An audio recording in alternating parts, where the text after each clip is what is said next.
We're looking at production possibility frontiers. It's one of the first topics that you do in year 12. So let's go through it and we'll look at a 10-mark exam question as well. Okay, so in the title, it says production. So what do we mean by production in economics? Okay, we're referring to output of goods and services. And that can be on a micro level, for example, the fast food market, or it could be on a whole macro level, for example, the UK economy. So production is just output of goods and services. So if that is the output, then what is the input?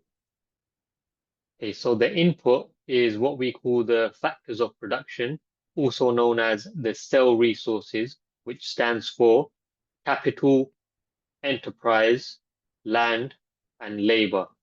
The factors of production is quite an important concept that you will be using throughout the course. So in today's example, to explain PPF, I'm going to be in the kitchen making some juicy smash burgers or some hot mango habanero chicken wings. So that's my output, the burgers and the wings. So what is my input? What are my cell resources in this micro example of me in the kitchen? So let's see. For capital, I have my cooker, the Bosch cooker with 4 hobs. Enterprise could be my recipe to make the smash burgers and the wings. Land, size of the kitchen. Labor, how hard I'm willing to work on the day. Okay, so the burgers and the wings, output, and the cell resources, my input. So here we have a PPF curve. Y-axis, we have output of burgers, and x-axis, we have output of wings.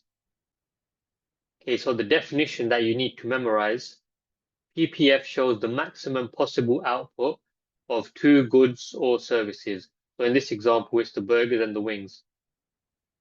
So if I'm producing on this curve, I'm producing the maximum possible burgers and wings that I can produce in my kitchen when my cell resources are fully and efficiently employed, meaning I'm using the kitchen and everything else as good as I can. Okay, so I've just mentioned this, producing at points A and B is when I am being the most efficient. So what might C, D, and E be? Let's see. Okay, so producing at points C and D is me being inefficient. The cell resources aren't being used as good as they can. Let's say, for example, 3 of the hobs on my Bosch cooker stop working. Now I can't use them simultaneously to make my burgers and wings, so it will slow me down. Or let's just say I've got a bit of a cold and I'm not working as quickly on the day.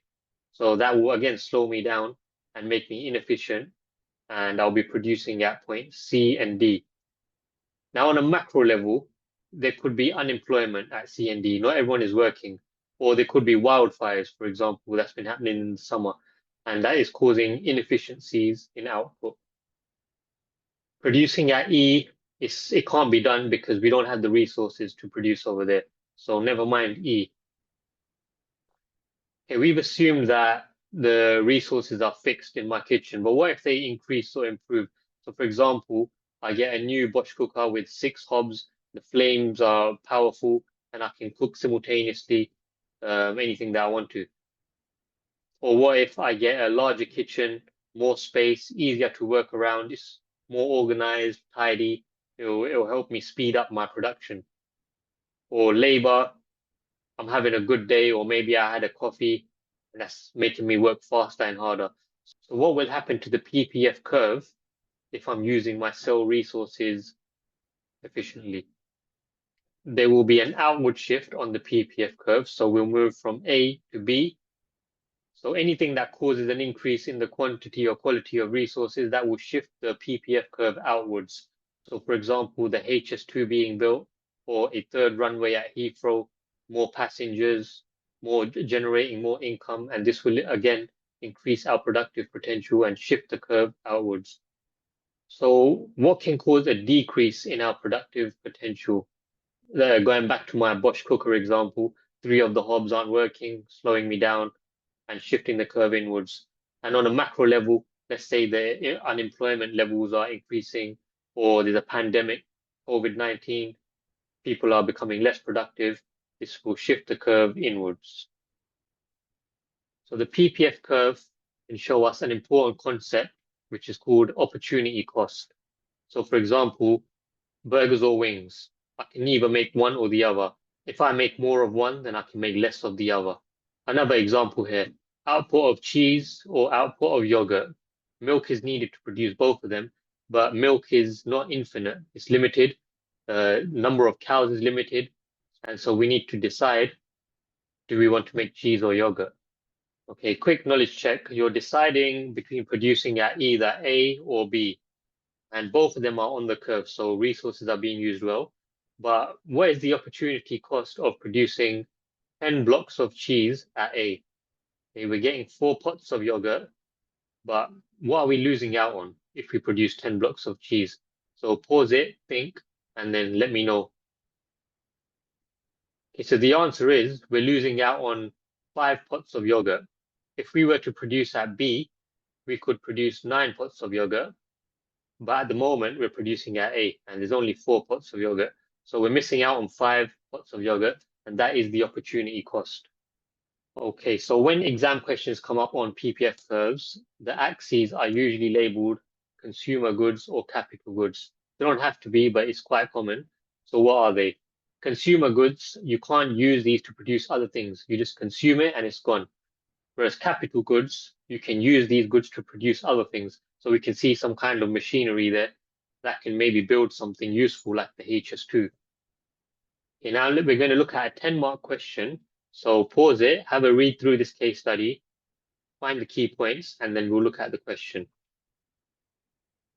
Okay, so the UK government is going to increase spending on the NHS, taking it to 226 billion. And also they're going to be spending on capital goods as well, 4 billion. And that should reduce the waiting list. So just from looking at that case study, what's going to happen to the PPF curve? It's going to shift outwards. And here I've labeled the axes healthcare and other goods and services. Okay, so the question is, examine the possible impact of increased government spending on the NHS on the UK's PPF. Illustrate your answer with an appropriate diagram.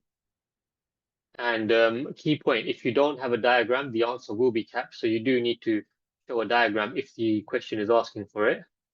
So let's go through an answer here. We've got the definition. PPF shows the maximum combination of two goods or services. First analytical strand, £4 billion increase will shift the curve outwards. And we need some more chains of reasoning here. So a couple more chains. So, okay, it will shift the curve outwards. So what? Investment in hospitals and technology could allow staff to treat more patients, helping to reduce the waiting list. And in this strand, we've got context because we've included the 7.11 million. If patients receive treatment sooner, they may return to work more quickly, increasing the UK's output. Okay, that's the analysis. What about the evaluation? Good evaluation point that you can use quite a bit, to be honest, is time lags. So it will take time for the PPF to shift outwards because new hospitals will take time to be built. Medical technology will take time to purchase and bring into hospitals. So that's your evaluation point.